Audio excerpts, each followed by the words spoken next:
The fourth quarterback is Washington's Jacob Eason, a transfer from Georgia who was beaten out there by Jake Fromm. And so let's do a little edition of Ask Acho. You see the quarterbacks there, Acho, on Kuiper's big board. Which one of them in your mind is the most NFL ready?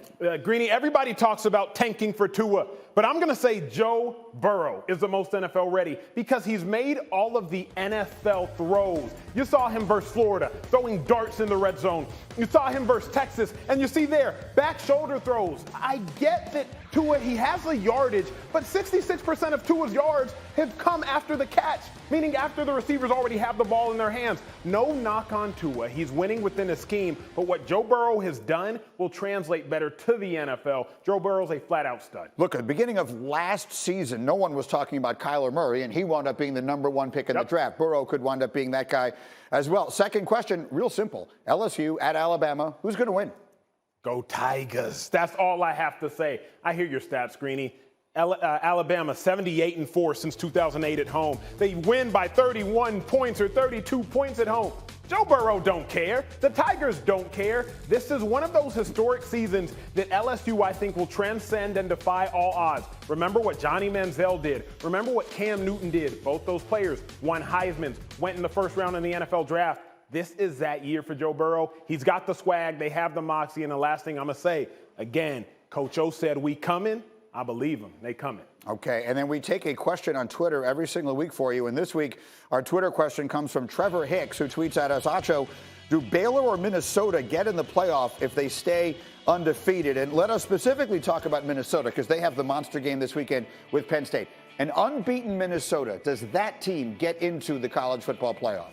We talked about this in the production meeting. They have to get in the playoff. They're not a big-name program. They're undefeated, and they're only ranked number 13th. That shows you what the playoff committee thinks about Minnesota. Yeah. Shows you what the playoff committee thinks about Minnesota's wins. But, Greeny, if they beat Penn State, if they beat Wisconsin, if they go to the Big Ten championship game and beat Ohio State, how in the heck do you keep Minnesota out of the playoff again? They're not a name like Clemson or Oklahoma or Alabama or LSU, but an undefeated Big Ten team, regardless of where it is, they're rowing their boat to the college. I completely agree. There are no circumstances under which an unbeaten Big Ten champ gets left out of this party, regardless of what the names say on the front of the jerseys. Tomorrow on ESPN and on the ESPN app, we will have the 8th annual Armed Forces Classic honoring America's heroes. Washington taking on number 16 Baylor. Games at the Alaska Airlines Arena in Anchorage. You'll see at 9:30 Eastern, 4:30 in Alaska. All right, Kawhi Leonard did not play last night against the Bucks because of load management. The second straight week he has sat out a game that was nationally televised. The NBA issued a statement saying the Clippers have been compliant in resting him, and I actually spoke to some people at the NBA last night. And here's the bottom line. I wanted to put together this entire group to have this conversation because load management, I did a bunch of radio interviews yesterday, as we all sometimes do, and everyone was asking me about it. This is a topic I think people feel very strongly about. And I will acknowledge, off the bat, Kawhi Leonard is not a good example of this problem, if indeed you think it's a problem. He's a guy who legitimately missed an entire season with injury. They're sort of still worried about that with him. But in general, let me look to Acho. You weren't a part of this the first time we talked about it. Do you have an issue with load management in the NBA? I don't, but the bigger crux of the issue to me, Greeny, is what do athletes owe the fans? If you navigate Twitter, if you navigate anything, the fans are like, well, we've paid for tickets for our daughters, our sons, our grandparents, our spouse to come to this game. I want to see the best players play. Even Doris Burke put some comments out there. She was disappointed in Kawhi not playing. Athletes don't owe fans anything. Although fans would like athletes to be role models, and in a perfect world they are, although fans would like the athletes to play, the fan isn't there when the athlete gets cut.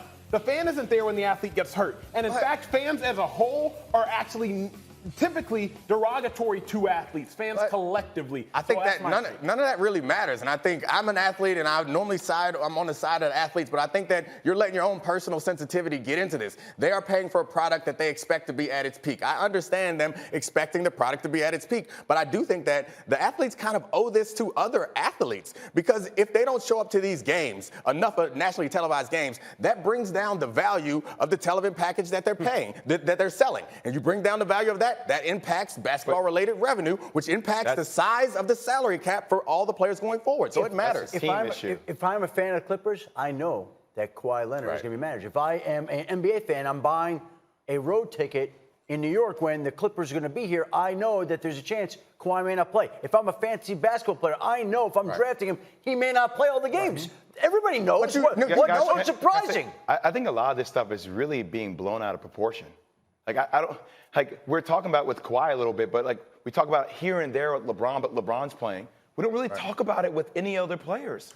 I don't hear fans complain with any other players. So all I'm saying is that you play 82 games. It's a lot of games. You're playing sometimes 3 games in 4 days, 5 days. If you have a little injury, it sustains. Like, it will affect you. I don't disagree with anything that you're saying. And the reason why we're talking about those players, and we understand it doesn't happen with all players, but frankly, no one cares about the rest of those players. The people who move the needle are the big name guys. And I understand you say have a responsibility to the fans.